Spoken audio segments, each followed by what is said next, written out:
Hello guys! So, hello para to sa lahat ng Sagittarius.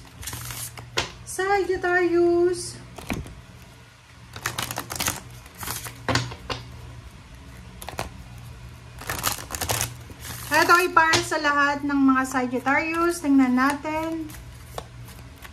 This is general reading. So, alamin mo, Sagittarius, kung ang reading na to ay para sa'yo. Okay, so first card natin is New Moon in Taurus. Know your worth. Alamin mo daw, Sagittarius, kung ano yung worth mo dito sa mundo. So, ibig sabihin, alam dapat natin, Sagittarius, kung bakit tayo nandito sa mundong ibabaw. Lahat naman tayo dito worthy. So, if you are like feeling sad, lonely, dahil feeling mo hindi ka na-appreciate, dito sinasabi na huwag kang masyadong maging negative. Okay?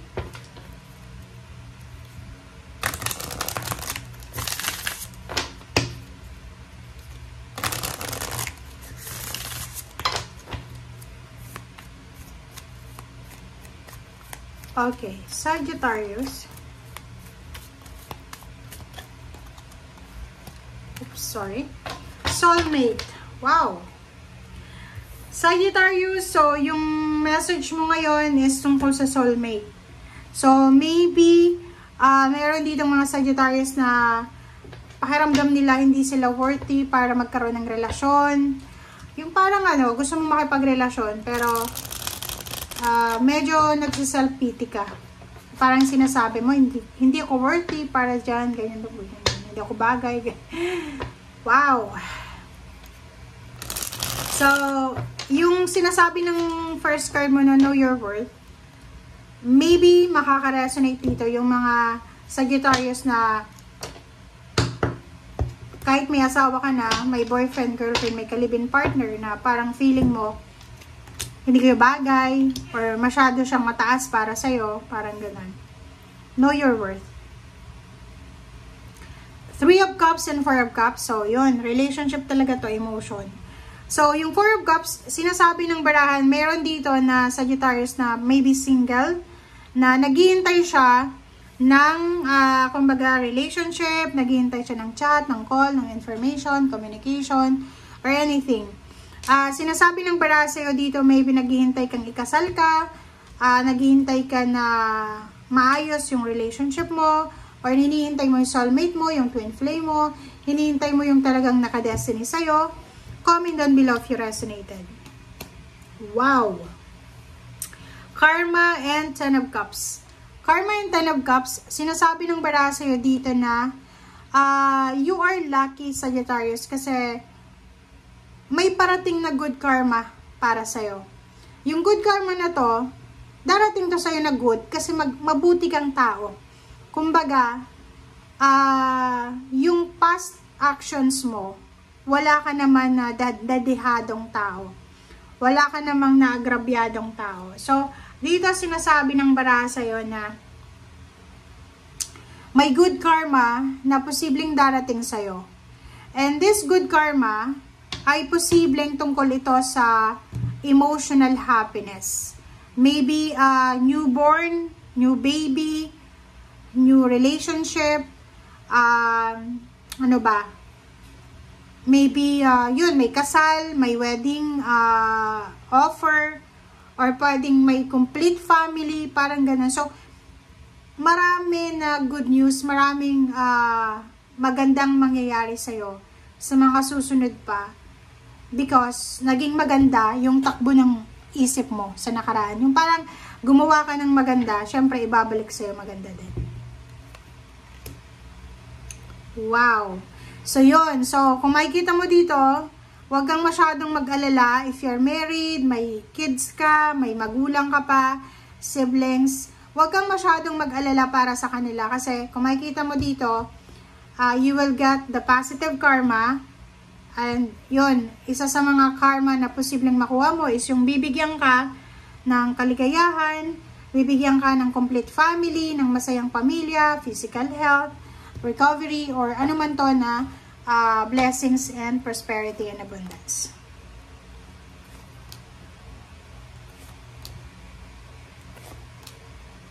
Okay.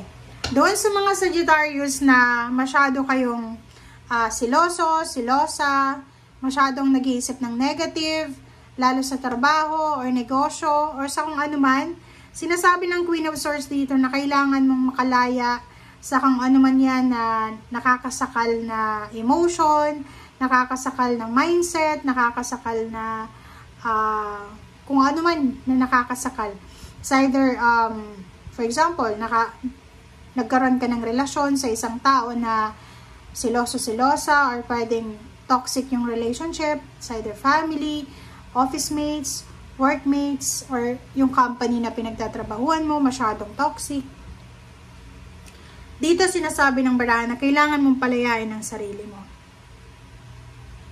Kailangan mong palayain ang sarili mo and kailangan mong umalis dyan sa lugar or sitwasyon, pagkakataon na alam mo na hindi na para sa'yo.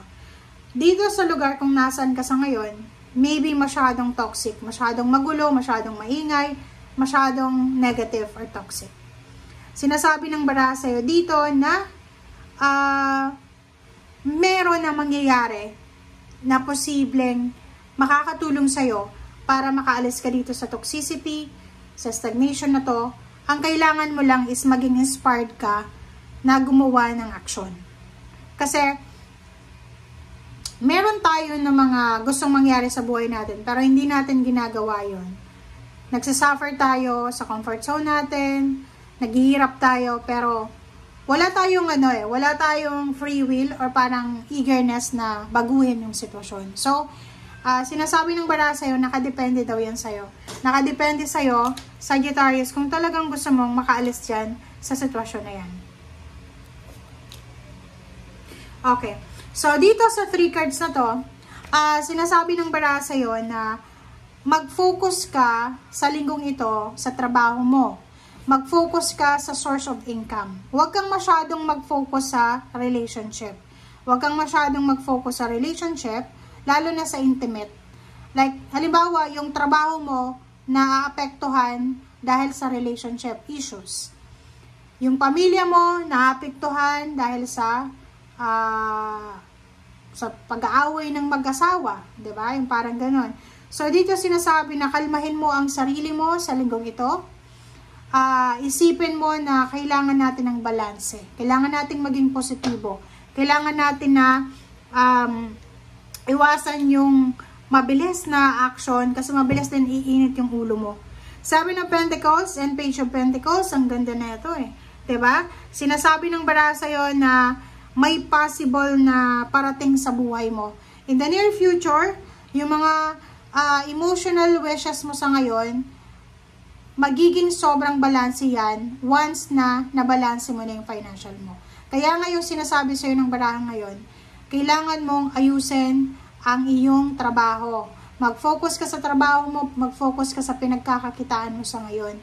Huwag kang masyadong mag-focus sa asawa mo, sa boyfriend, girlfriend, sa live-in partner. Kasi ang importante, lahat ng ito na pinagdadaanan mo sa ngayon na emotional problems, magiging balanse, maayos yan once na naging stable yung finances mo.